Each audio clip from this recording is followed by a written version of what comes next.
Story number 3. A Case of Identity.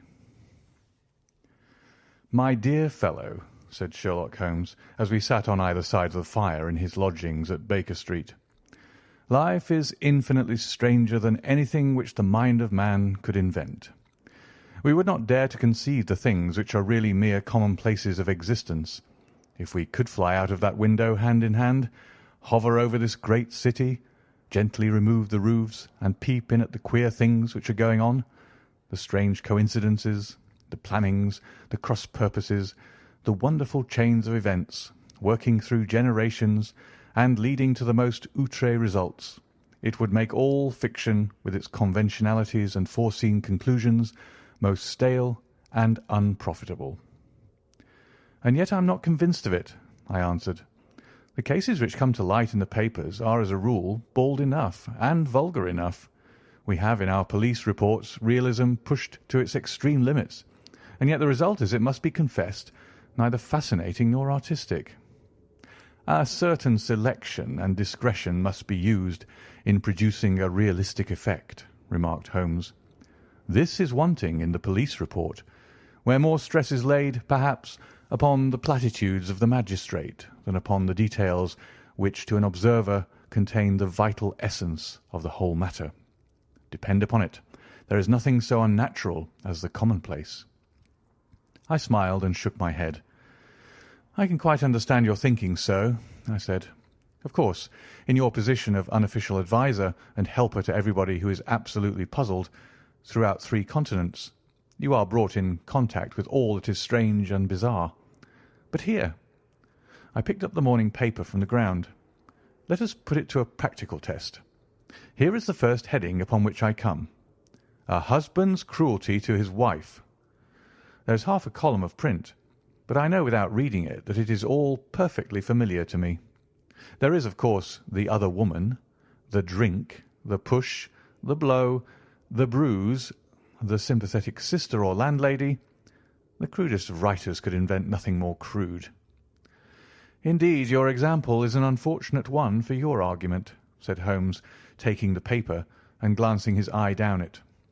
"This is the Dundas separation case, and, as it happens, I was engaged in clearing up some small points in connection with it. The husband was a teetotaler. There was no other woman, and the conduct complained of was that he had drifted into the habit of winding up every meal by taking out his false teeth and hurling them at his wife, which, you will allow, is not an action likely to occur to the imagination of the average story-teller. Take a pinch of snuff, Doctor, and acknowledge that I have scored over you in your example." He held out his snuff-box of old gold with a great amethyst in the centre of the lid. Its splendour was in such contrast to his homely ways and simple life that I could not help commenting upon it. "Ah," said he, "I forgot that I had not seen you for some weeks. It is a little souvenir from the King of Bohemia in return for my assistance in the case of the Irene Adler papers." "And the ring?" I asked, glancing at a remarkable brilliant which sparkled upon his finger. "It was from the reigning family of Holland, though the matter in which I served them was of such delicacy that I cannot confide it even to you, who have been good enough to chronicle 1 or 2 of my little problems." "And have you any on hand just now?" I asked with interest. "Some 10 or 12, but none which present any feature of interest. They are important, you understand, without being interesting. Indeed, I have found that it is usually in unimportant matters that there is a field for the observation and for the quick analysis of cause and effect which gives the charm to an investigation. The larger crimes are apt to be the simpler, for the bigger the crime, the more obvious, as a rule, is the motive. In these cases, save for one rather intricate matter which has been referred to me from Marseille, there is nothing which presents any features of interest. It is possible, however, that I may have something better before very many minutes are over, for this is one of my clients, or I am much mistaken." He had risen from his chair and was standing between the parted blinds, gazing down into the dull, neutral-tinted London street. Looking over his shoulder, I saw that on the pavement opposite there stood a large woman with a heavy fur boa round her neck and a large curling red feather in a broad-brimmed hat, which was tilted in a coquettish Duchess of Devonshire fashion over her ear. From under this great panoply she peeped up in a nervous, hesitating fashion at our windows, while her body oscillated backward and forward, and her fingers fidgeted with her glove buttons. Suddenly, with a plunge, as of the swimmer who leaves the bank, she hurried across the road, and we heard the sharp clang of the bell. "I have seen those symptoms before," said Holmes, throwing his cigarette into the fire. "Oscillation upon the pavement always means an affaire de coeur. She would like advice, but is not sure that the matter is not too delicate for communication. And yet even here we may discriminate. When a woman has been seriously wronged by a man, she no longer oscillates, and the usual symptom is a broken bell wire.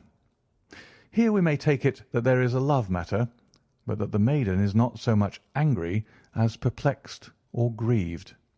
But here she comes in person to resolve our doubts." As he spoke there was a tap at the door, and the boy in buttons entered to announce Miss Mary Sutherland, while the lady herself loomed behind his small black figure like a full-sailed merchantman behind a tiny pilot-boat. Sherlock Holmes welcomed her with the easy courtesy for which he was remarkable, and having closed the door and bowed her into an armchair, he looked her over in the minute and yet abstracted fashion which was peculiar to him. "Do you not find," he said, "that with your short sight it is a little trying to do so much typewriting?" "I did at first," she answered, "but now I know where the letters are without looking." Then suddenly, realizing the full purport of his words, she gave a violent start and looked up with fear and astonishment upon her broad, good-humoured face. "You've heard about me, Mr. Holmes," she cried. "Else how could you know all that?" "Never mind," said Holmes, laughing. "It is my business to know things. Perhaps I've trained myself to see what others overlook. If not, why should you come to consult me?" "I came to you, sir, because I heard of you from Mrs. Etheridge, whose husband you found so easy when the police and everyone had given him up for dead. Oh, Mr. Holmes, I wish you would do as much for me. I'm not rich, but still I have 100 a year in my own right, besides the little that I make by the machine, and I would give it all to know what has become of Mr. Hosmer Angel." "Why did you come away to consult me in such a hurry?" asked Sherlock Holmes, with his finger-tips together and his eyes to the ceiling. Again a startled look came over the somewhat vacuous face of Miss Mary Sutherland.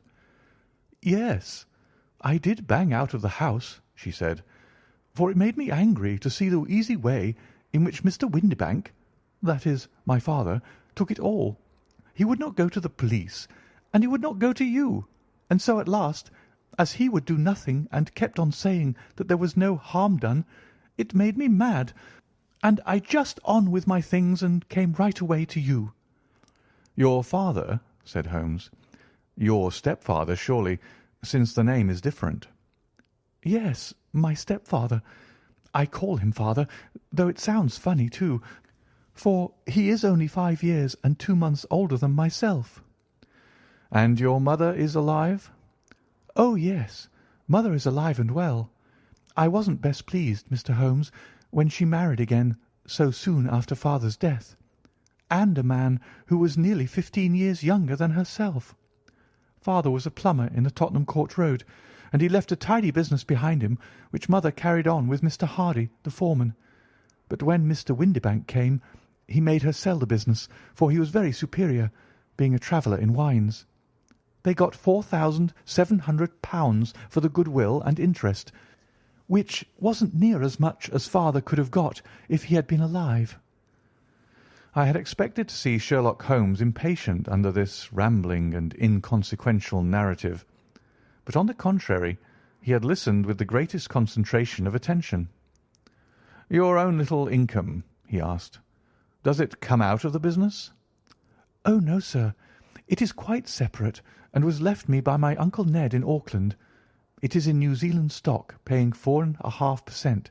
£2,500 was the amount, but I can only touch the interest."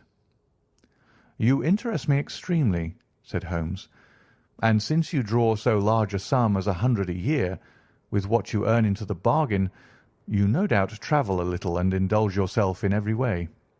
I believe that a single lady can get on very nicely upon an income of about £60. "I could do with much less than that, Mr. Holmes, but you understand that as long as I live at home I don't wish to be a burden to them, and so they have the use of the money just while I am staying with them. Of course, that is only just for the time. Mr. Windibank draws my interest every quarter and pays it over to my mother, and I found that I can do pretty well with what I earn at typewriting.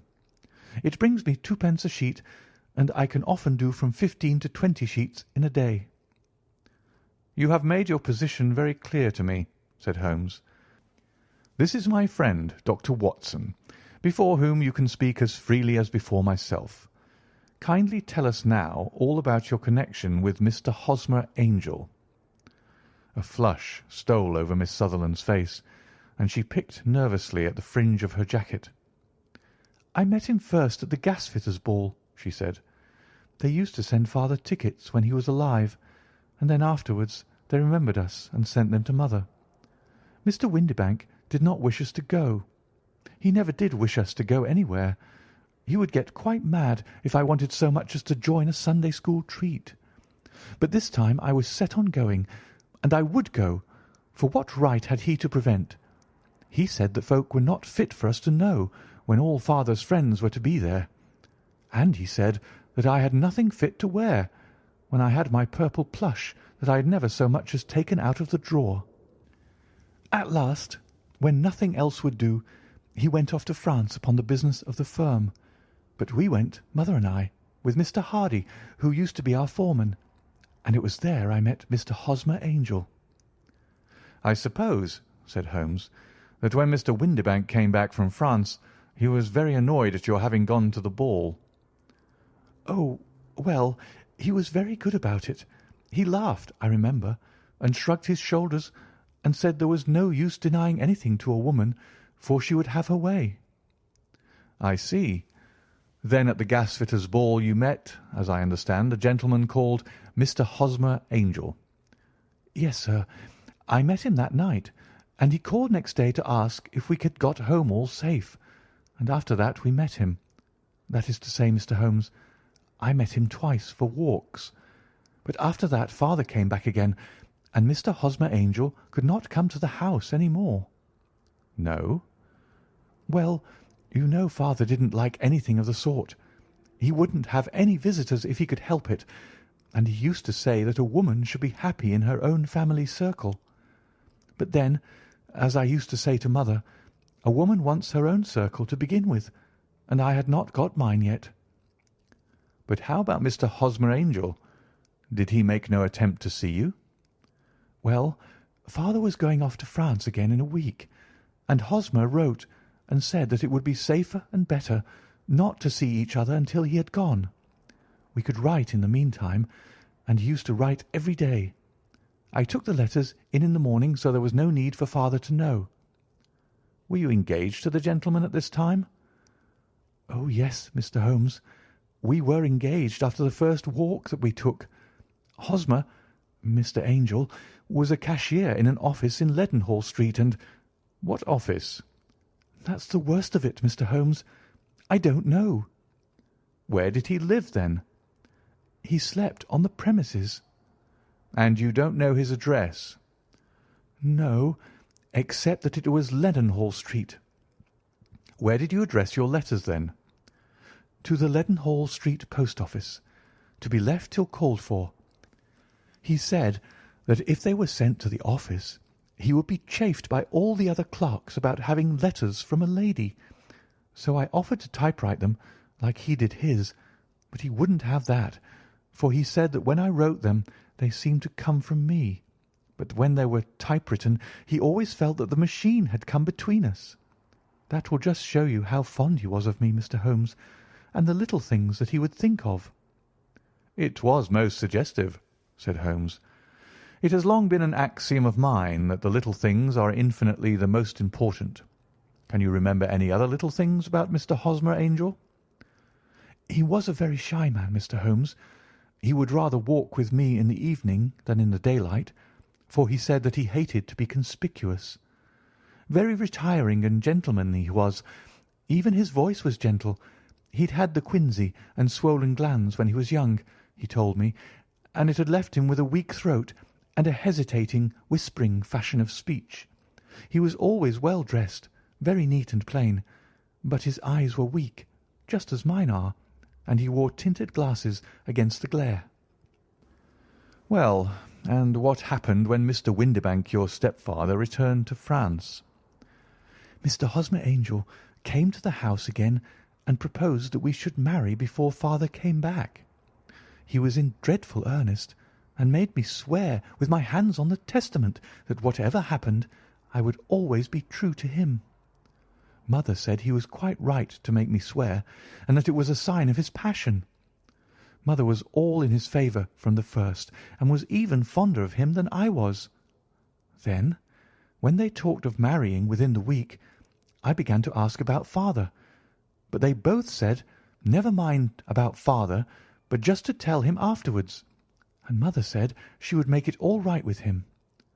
I didn't quite like that, Mr. Holmes. It seemed funny that I should ask his leave, as he was only a few years older than me. But I didn't want to do anything on the sly, so I wrote to father at Bordeaux, where the company has its French offices. But the letter came back to me on the very morning of the wedding." "It missed him, then?" "Yes, sir, for he had started to England just before it arrived." "Ha! That was unfortunate. Your wedding was arranged, then, for the Friday. Was it to be in church?" "Yes, sir, but very quietly. It was to be at St. Saviour's near King's Cross, and we were to have breakfast afterwards at the St. Pancras Hotel. Hosmer came for us in a hansom, but as there were two of us, he put us both into it and stepped himself into a four-wheeler, which happened to be the only other cab in the street. We got to the church first, and when the four-wheeler drove up, we waited for him to step out. But he never did, and when the cabman got down from the box and looked, there was no one there. The cabman said he could not imagine what had become of him, for he had seen him get in with his own eyes. That was last Friday, Mr. Holmes, and I have never seen or heard anything since to throw any light upon what became of him." "It seems to me that you have been very shamefully treated," said Holmes. "Oh, no, sir. He was too good and kind to leave me so. Why, all the morning he was saying to me that whatever happened, it was to be true, and that even if something quite unforeseen occurred to separate us, I was always to remember that I was pledged to him, and that he would claim his pledge sooner or later. It seems strange talk for a wedding morning, but what has happened since gives a meaning to it." "Most certainly it does. Your own opinion is, then, that some unforeseen catastrophe has occurred to him?" "Yes, sir. I believe that he foresaw some danger, or else he would not have talked so, and then I think that what he foresaw happened." "But you have no notion as to what it could have been?" "None." "One more question. How did your mother take the matter?"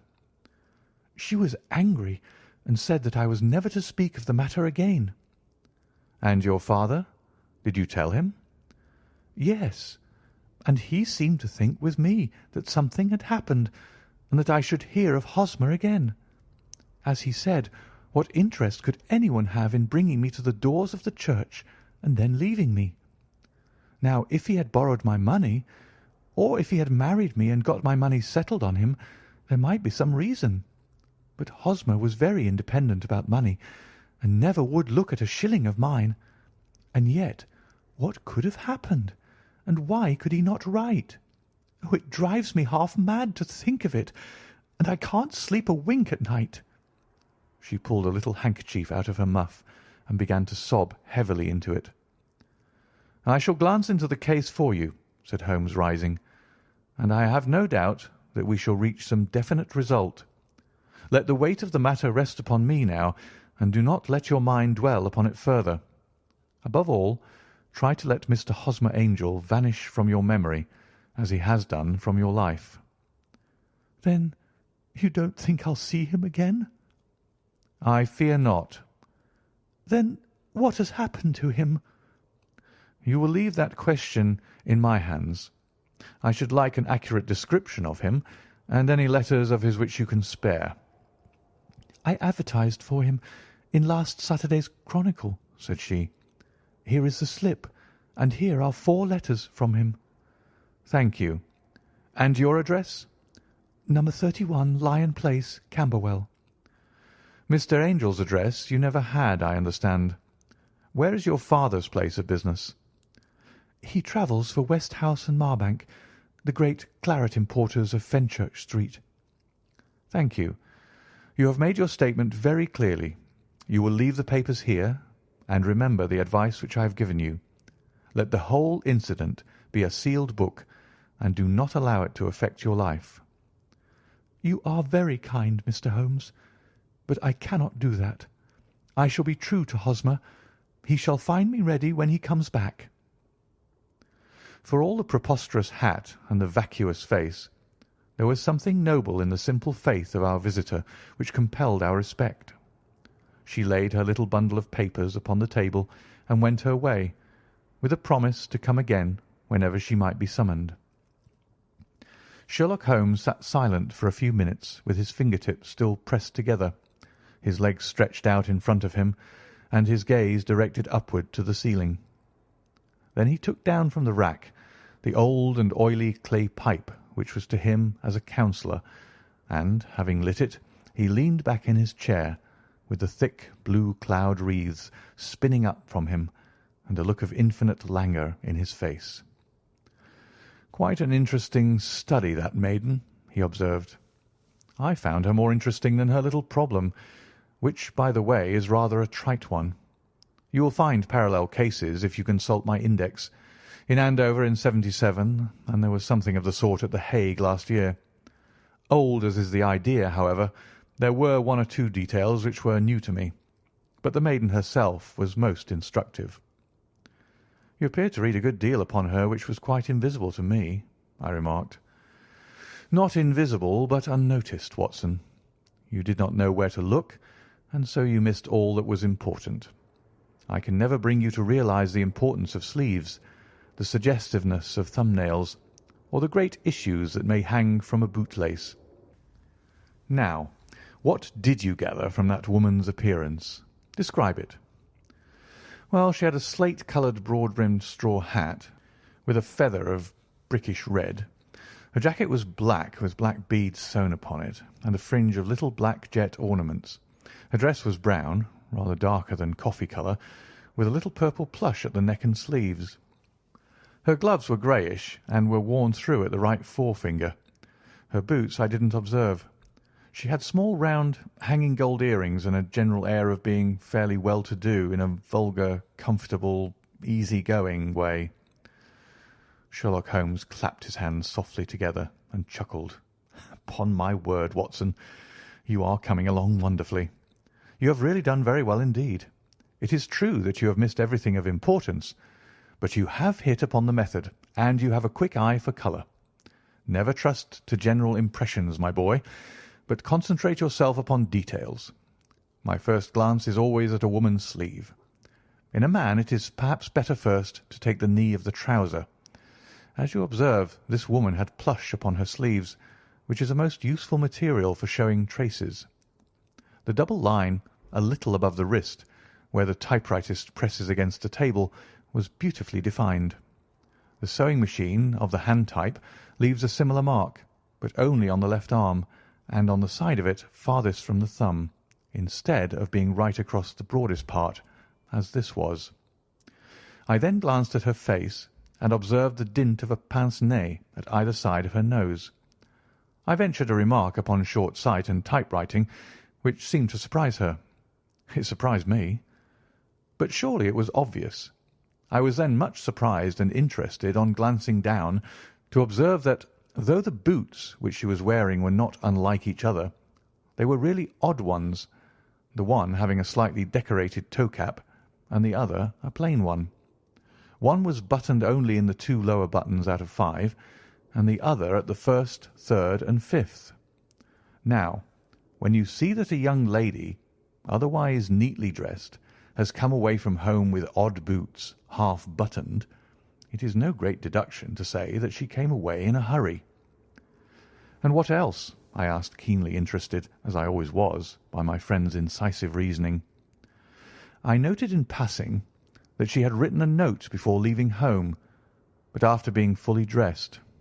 You observed that her right glove was torn at the forefinger, but you did not apparently see that both glove and finger were stained with violet ink. She had written in a hurry and dipped her pen too deep. It must have been this morning, or the mark would not remain clear upon the finger. All this is amusing, though rather elementary, but I must go back to business, Watson. Would you mind reading me the advertised description of Mr. Hosmer Angel?" I held the little printed slip to the light. "Missing," it said, "on the morning of the 14th, a gentleman named Hosmer Angel, about 5'7" in height, strongly built, sallow complexion, black hair, a little bald in the centre, bushy, black side whiskers and moustache, tinted glasses, slight infirmity of speech, was dressed when last seen in black frock coat faced with silk, black waistcoat, gold Albert chain and grey Harris tweed trousers, with brown gaiters over elastic-sided boots. Known to have been employed in an office in Leadenhall Street. Anybody bringing—" "That will do," said Holmes. "As to the letters," he continued, glancing over them, "they are very commonplace. Absolutely no clue in them to Mr. Angel, save that he quotes Balzac once. There is one remarkable point, however, which will no doubt strike you." "They are typewritten," I remarked. "Not only that, but the signature is typewritten. Look at the neat little Hosmer Angel at the bottom. There is a date, you see, but no superscription except Leadenhall Street, which is rather vague. The point about the signature is very suggestive. In fact, we may call it conclusive." "Of what?" "My dear fellow, is it possible you do not see how strongly it bears upon the case?" "I cannot say that I do, unless it were that he wished to be able to deny his signature if an action for breach of promise were instituted." "No, that was not the point. However, I shall write 2 letters, which should settle the matter. One is to a firm in the City, the other is to the young lady's stepfather, Mr. Windibank, asking him whether he could meet us here at 6 o'clock to-morrow evening. It is just as well that we should do business with the male relatives. And now, Doctor, we can do nothing until the answers to those letters come, so we may put our little problem upon the shelf for the interim." I had had so many reasons to believe in my friend's subtle powers of reasoning and extraordinary energy in action that I felt that he must have some solid grounds for the assured and easy demeanour with which he treated the singular mystery which he had been called upon to fathom. Once only had I known him to fail, in the case of the King of Bohemia and of the Irene Adler photograph. But when I looked back to the weird business of the sign of the 4, and the extraordinary circumstances connected with the study in scarlet, I felt that it would be a strange tangle indeed which he could not unravel. I left him then, still puffing at his black clay pipe, with the conviction that when I came again on the next evening, I would find that he held in his hands all the clues which would lead up to the identity of the disappearing bridegroom of Miss Mary Sutherland. A professional case of great gravity was engaging my own attention at the time, and the whole of the next day I was busy at the bedside of the sufferer. It was not until close upon 6 o'clock that I found myself free and was able to spring into a hansom and drive to Baker Street, half afraid that I might be too late to assist at the denouement of the little mystery. I found Sherlock Holmes alone, however, half asleep, with his long, thin form curled up in the recesses of his armchair. A formidable array of bottles and test tubes, with the pungent, cleanly smell of hydrochloric acid, told me that he had spent his day in the chemical work which was so dear to him. Well, have you solved it? I asked as I entered. Yes, it was the bisulfate of baryta. No, no, the mystery, I cried. Oh, that. I thought of the salt that I had been working upon. There was never any mystery in the matter, though, as I said yesterday, some of the details are of interest. The only drawback is that there is no law, I fear, that can touch the scoundrel. Who was he, then, and what was his object in deserting Miss Sutherland? The question was hardly out of my mouth, and Holmes had not yet opened his lips to reply, when we heard a heavy footfall in the passage and a tap at the door. "This is the girl's stepfather, Mr. James Windibank," said Holmes.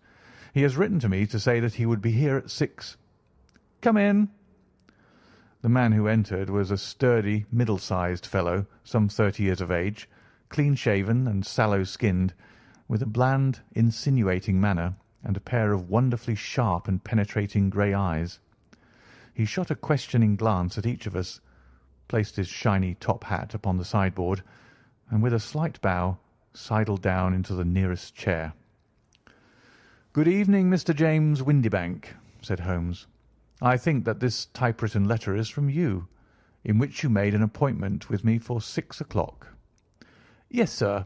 I'm afraid that I'm a little late, but I'm not quite my own master, you know. I am sorry that Miss Sutherland has troubled you about this little matter, for I think it is far better not to wash linen of the sort in public. It was quite against my wishes that she came, but she is a very excitable, impulsive girl, as you may have noticed, and she is not easily controlled when she's made up her mind on a point. Of course, I did not mind you so much, as you are not connected with the official police, but it is not pleasant to have a family misfortune like this noised abroad. Besides, it is a useless expense, for how could you possibly find this Hosmer Angel?" "On the contrary," said Holmes quietly, "I have every reason to believe that I will succeed in discovering Mr. Hosmer Angel." Mr. Windibank gave a violent start and dropped his gloves. "I'm delighted to hear it," he said. "It is a curious thing," remarked Holmes, "that a typewriter has really quite as much individuality as a man's handwriting. Unless they are quite new, no two of them write exactly alike. Some letters get more worn than others, and some wear only on one side. Now, you remark in this note of yours, Mr. Windibank, that in every case there is some little slurring over of the E and a slight defect in the tail of the R. There are 14 other characteristics, but those are the more obvious. We do all our correspondence with this machine at the office, and no doubt it is a little worn," our visitor answered, glancing keenly at Holmes with his bright little eyes. "And now I will show you what is really a very interesting study, Mr. Windibank," Holmes continued. "I think of writing another little monograph some of these days on the typewriter and its relation to crime. It is a subject to which I have devoted some little attention. I have here 4 letters which purport to come from the missing man. They are all typewritten. In each case, not only are the E's slurred and the R's tailless, but you will observe, if you care to use my magnifying lens, that the 14 other characteristics to which I have alluded are there as well." Mr. Windibank sprang out of his chair and picked up his hat. "I cannot waste time over this sort of fantastic talk, Mr. Holmes," he said. "If you can catch the man, catch him, and let me know when you have done it." "Certainly," said Holmes, stepping over and turning the key in the door. "I let you know, then, that I have caught him." "What? Where?" shouted Mr. Windibank, turning white to his lips and glancing about him like a rat in a trap. "Oh, it won't do, really it won't," said Holmes suavely. "There is no possible getting out of it, Mr. Windibank. It is quite too transparent, and it was a very bad compliment when you said that it was impossible for me to solve so simple a question. That's right. Sit down and let us talk it over." Our visitor collapsed into a chair with a ghastly face and a glitter of moisture on his brow. It's not actionable," he stammered. "I am very much afraid that it is not. But between ourselves, Windibank, it was as cruel and selfish and heartless a trick in a petty way as ever came before me. Now let me just run over the course of events, and you will contradict me if I go wrong."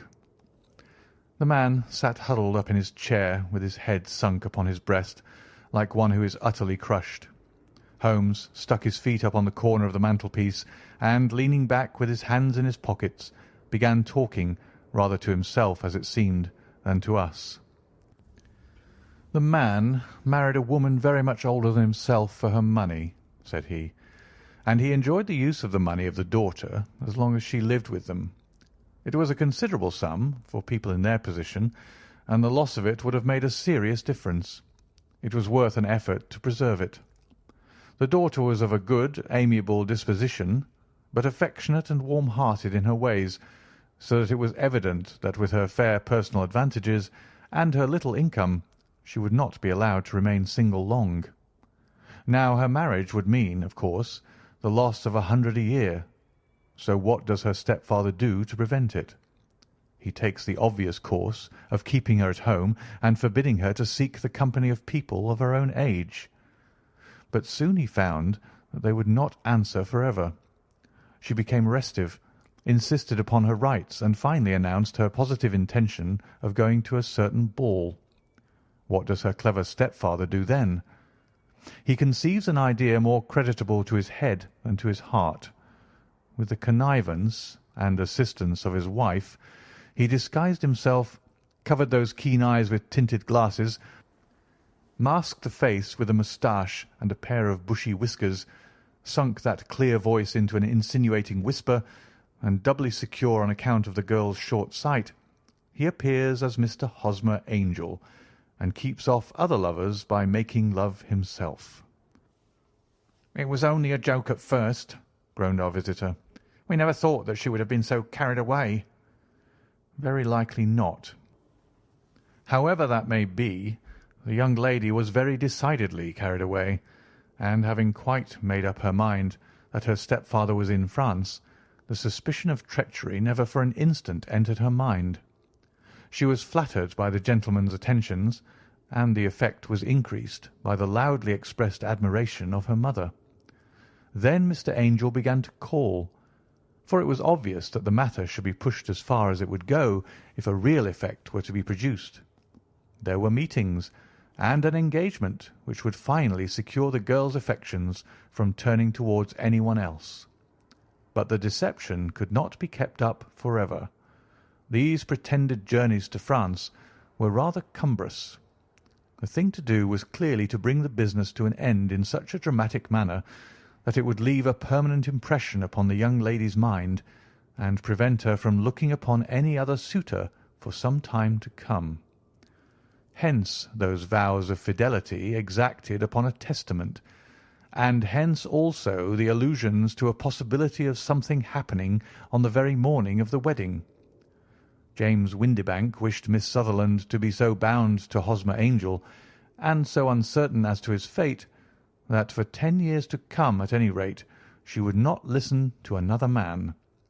As far as the church door he brought her, and then, as he could go no farther, he conveniently vanished away by the old trick of stepping in at one door of a four-wheeler and out at the other.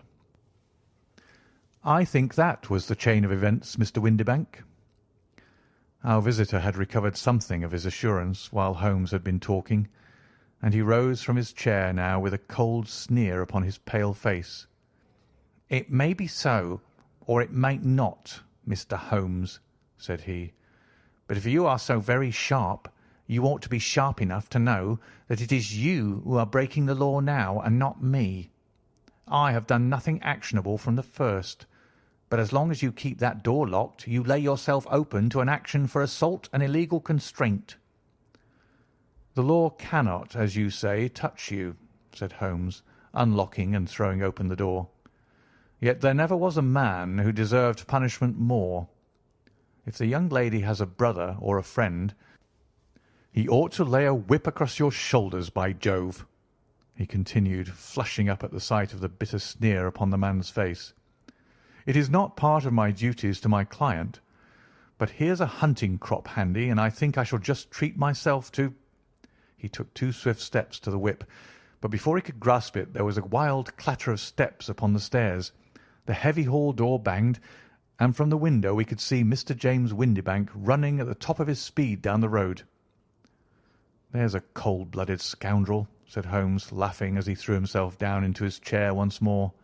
"That fellow will rise from crime to crime until he does something very bad and ends on a gallows. The case has, in some respects, been not entirely devoid of interest." "I cannot now entirely see all the steps of your reasoning," I remarked. "Well, of course, it was obvious from the first that this Mr. Hosmer Angel must have some strong object for his curious conduct, and it was equally clear that the only man who really profited by the incident, as far as we could see, was the stepfather. Then the fact that the two men were never together, but that the one always appeared when the other was away, was suggestive. So were the tinted spectacles and the curious voice, which both hinted at a disguise, as did the bushy whiskers. My suspicions were all confirmed by his peculiar action in typewriting his signature, which of course inferred that his handwriting was so familiar to her that she would recognize even the smallest sample of it. You see, all these isolated facts, together with many minor ones, all pointed in the same direction." "And how did you verify them?" "Having once spotted my man, it was easy to get corroboration. I knew the firm for which this man worked. Having taken the printed description, I eliminated everything from it which could be the result of a disguise, the whiskers, the glasses, the voice, and I sent it to the firm with a request that they would inform me whether it answered to the description of any of their travellers. I had already noticed the peculiarities of the typewriter, and I wrote to the man himself at his business address, asking him if he would come here. As I expected, his reply was typewritten and revealed the same trivial but characteristic defects. The same post brought me a letter from Westhouse and Marbank of Fenchurch Street to say that the description tallied in every respect with that of their employee, James Windibank." "And Miss Sutherland?" "If I tell her, she will not believe me. You may remember the old Persian saying, 'There is danger for him who taketh the tiger cub, and danger also for whoso snatches a delusion from a woman.' There is as much sense in Hafiz as in Horace, and as much knowledge of the world." End of A Case of Identity.